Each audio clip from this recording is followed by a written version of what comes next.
We back. We are back. Sorry about that, everybody. I apologize deeply for the technical difficulties, but I want to give a big shout out to our technical technician Al for working through these problems very quickly. I'm gonna ask Perion to kind of scoot up a little bit, sweetheart, so you can be heard. Can you get in here with us? Hello, you hear me? Lean in a little bit. Hey, All right. So we're gonna get right back. Yeah, we live, baby. So we live, baby.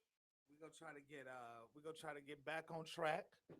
We're gonna have the relationship expert, Mr. Terry Deron, call in, and we're gonna ask some questions, get into some relationship shit. I think we got him coming in. I think he just entered the stew.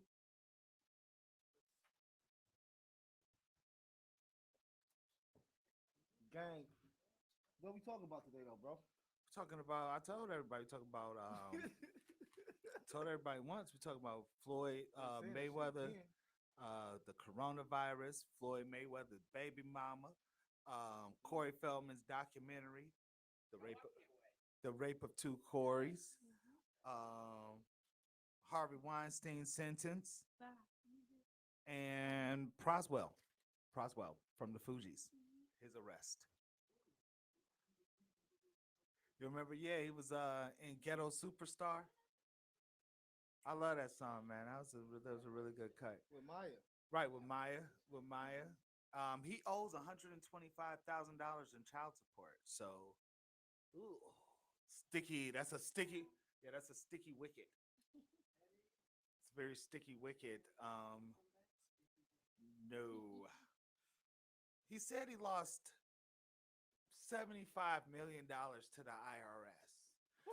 And when he said that, right, I was like, in what world did this nigga make $75 million? Wow.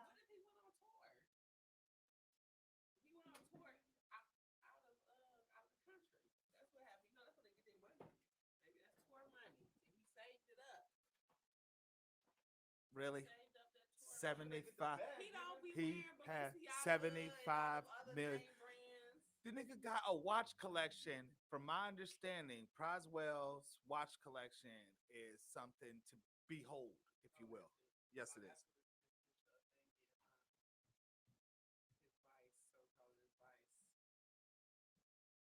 We're talking about Praz from the Fugees. He owes $125,000 in back child support, and I was just wondering how is he gonna get out of this? Because he can't drop an album. He can't. Well, maybe he could produce an album, but I don't know if Proswell makes beats. That was Wyclef. No, that was really Wyclef driving that ship.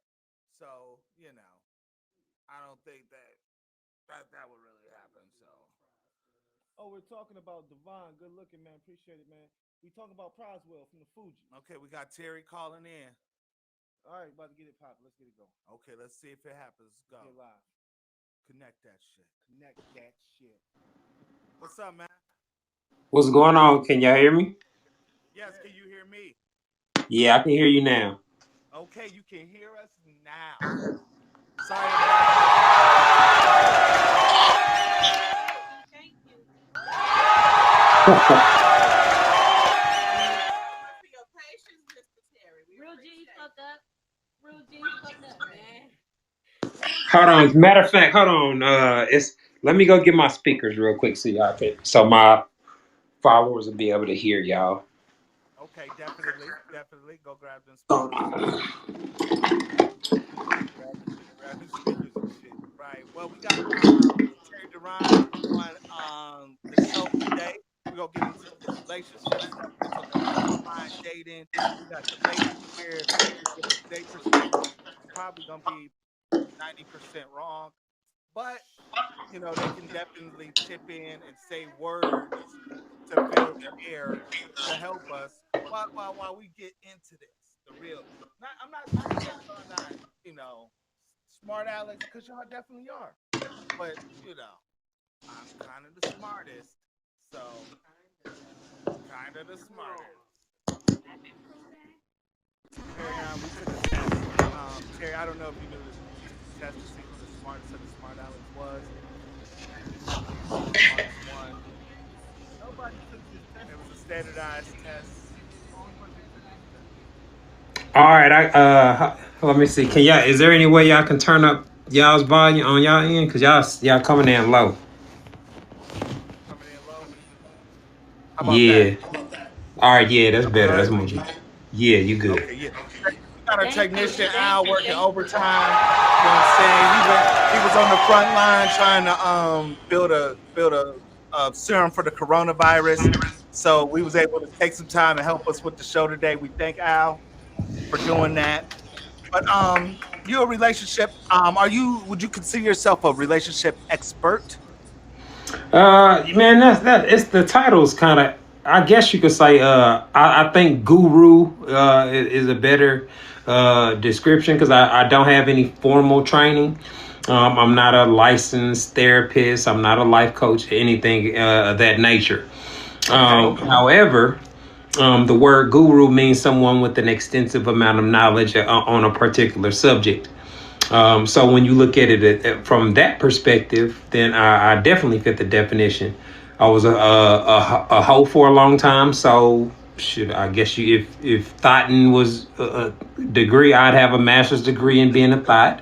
Okay. Um, I've been married for almost 16 years, and I'm a former teacher with degrees in communication. So it allows me to explain things on a level that most guys can't, and I have the life experience that makes me knowledgeable on what works and what doesn't from a male perspective.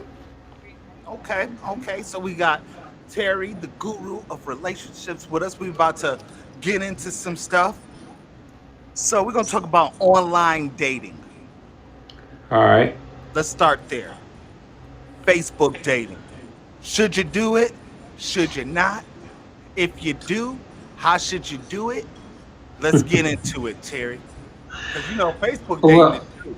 And Facebook give you a peek into everybody's real life. Wait, have you ever yeah, tried online dating? To start depends on how you define online dating. I've fucked several women I've met online. But I have never been in a relationship with somebody that I met online. Um, believe that those platforms are for fucking purposes, or is it like for dating? Do I need to go on Christian Mingle versus Tinder? nah, I don't think where you meet somebody has any indication on what's gonna happen between y'all for the most part. Obviously, if you meet somebody on Tinder, it's more likely they're looking to just hook up or just fuck. As far as meeting somebody on Facebook or something like that, that's perfectly fine.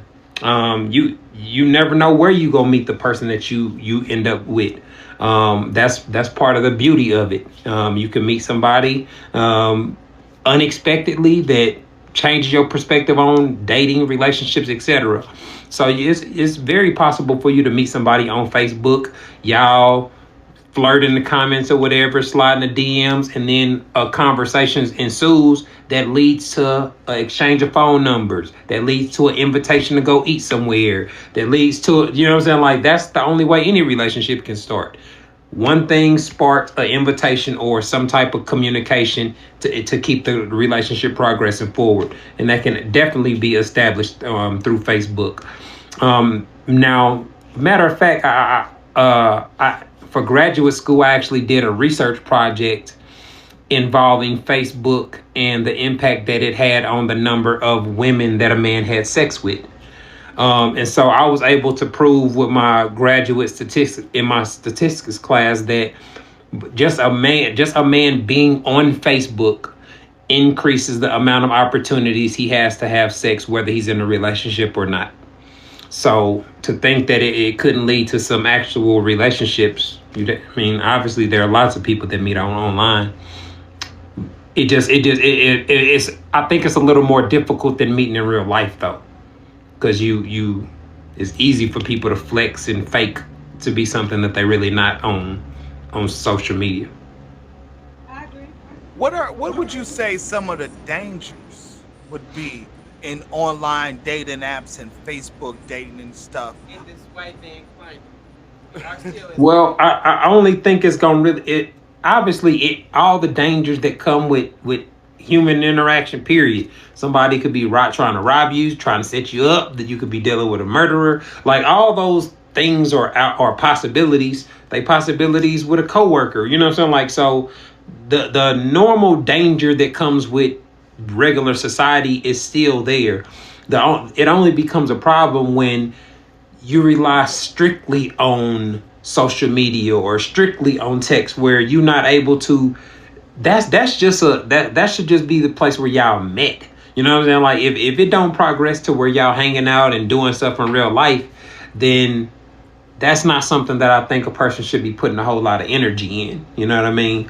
Especially a woman, because a woman that gasses herself up and falls in love with a dude online, or a dude that's locked up in prison or something, that's just ain't got nothing but time on his hands to feed her dreams. She's probably gonna end up hurt at the end of the exchange or whatnot.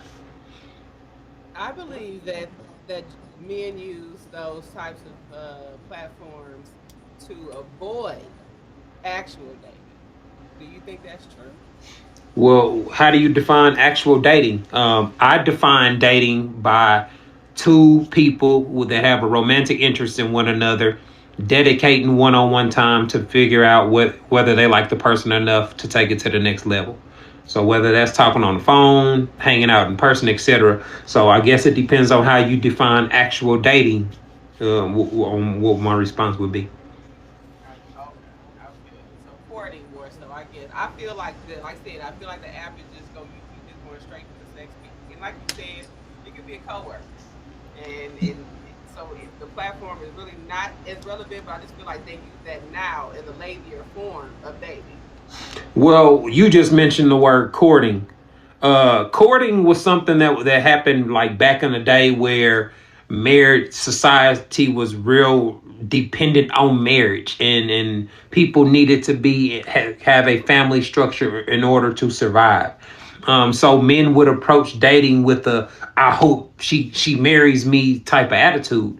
I don't think that's how men view dating these days. So they're not approaching it with the "I hope we end up married and be together forever" type of approach that a lot of women take. So that's why men are not courting. They don't. The way that men really approach dating